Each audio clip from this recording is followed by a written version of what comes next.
감옥 간 적이 없는데 장훈 변호사 무슨 누구 사기쳐가지고 감옥 갔다더라 막 이런 식으로 이제 쌍욕을 하는 뭐 욕설 하게끔 이렇게 유발하고 그걸 하면은 캡처해가지고 고소를 하고 합의금을 받고. 안녕하십니까, 법무법인 태신의 장훈 변호사입니다. 반갑습니다.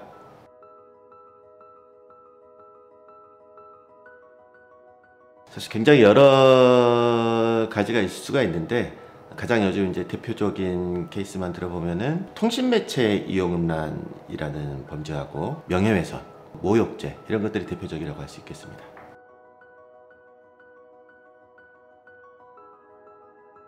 죄명에서 이제 어떤 경우인지 대충 예상이 되죠. 통신매체 이용 음란이라고 하는 거는 말 그대로 통신매체를 이용해서 음란한 행위를 했을 때 상대방으로 하여금 뭔가 성적인 수치심을 일으키게 하는 그런 행동을 했을 때 이때 성립하는 범죄고, 명예훼손이랑 모욕은 아마 이것도 많이들 이제는 아실 것 같아요. 기분 나쁘게 이렇게 했다라는 뭐 그런 건데, 명예훼손은 허위 사실이든 아니면 그게 진실한 사실이든지 간에 뭔가 사실을 얘기하면서 그 사람의 명예를 훼손하는 게 그게 명예훼손이고, 모욕죄는 그런 사실의 적시가 없이 모욕적인 그냥 말들을 맺혔을 때 뭐 쌍욕을 하는 뭐 그런 게 이제 모욕죄에 해당되는 겁니다.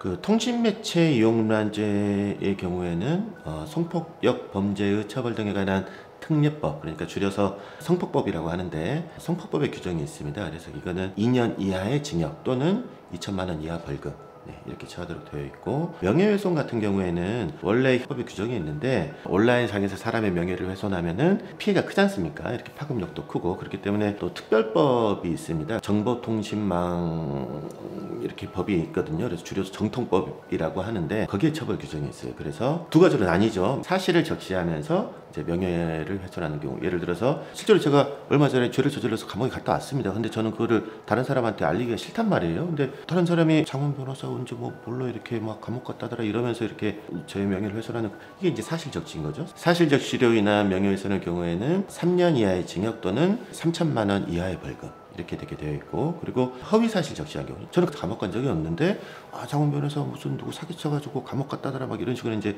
허위사실을 이렇게 얘기하면서 제 명예를 훼손하는 경우에는 이제 7년 이하의 징역 또는 5천만 원 이하의 벌금 이렇게 처벌하도록 되어 있고, 모욕죄의 경우에는 이제 형법의 규정이 있습니다. 이거는 1년 이하의 징역 또는 200만 원 이하 벌금 이렇게 처벌이 되게 되어 있습니다.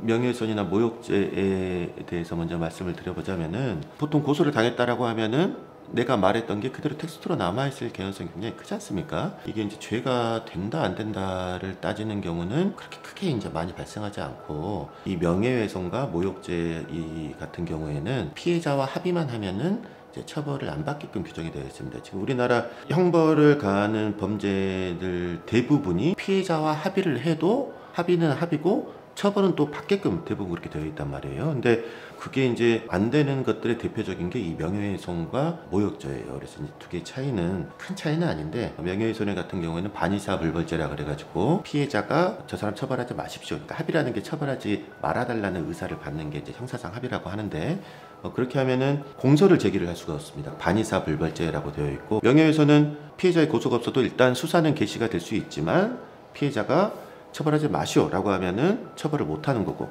모욕죄는 고소를 하지 않으면 아예 수사조차도 개시되지 않는, 이게 두 개가 차이가 있습니다. 어쨌든 이 두 가지 범죄는 둘 다 피해자와 적절한 합의만 하면 처벌받지 않을 수 있으니까 빠르게 이제 피해자에게 사과의 뜻을 전하고 합의를 하는 게 좋을 것 같습니다. 그리고 통신매체 이용 음란죄 같은 경우에는 조금 다른 것 같아요. 이제 어린 친구들 게임 같은 거 하다가 이렇게 하는 게 뭐 마음에 안 든다 그러면서 이제 욕을 막 하고 막 그러는 경우 있지 않습니까? 욕을 하는데 욕을 약간 좀 성적인 욕을 하는 경우, 제가 차마 이걸 예를 듣기가 좀 그러는데, 이게 그냥 단순한 욕설이지 음란행위라고 볼 수 있는 것인가? 성적인 욕설이긴 했습니다. 성적인 욕설이긴 한데 이게 과연 상대방의 성적인 수치심을 해야 할 정도로 그런 욕인가, 아니면 정말 기분 나쁘라고 하는 욕인가, 이 사람이 이런 성적인 그런 음란행위를 하고자 하는 목적에서 한 것인지, 아니면 단순히 언어로서 욕을 하는 그런 경우인지에 따라서 죄가 성립되고 안 될 수가 있는 거죠. 그래서 예를 들어서 후자라고 하면은 모욕죄는 될 수 있을지언정, 이게 통신매체 이용 이용음란이라고 보기에는 어려운 부분들이 있단 말이에요. 그 통신매체 이용음란죄는 이게 분류 자체가 성범죄로 분류가 되기 때문에 유죄가 인정이 되면은 아까 말씀드린 징역이니 뭐 벌금이니 여기서 끝나는 게 아니고 성범죄자로서 신상정보가 등록이 되고 취업 제한이 생깁니다. 아이들 가르치는 데는 취업도 못하게 되고 이제 이런 것들이 더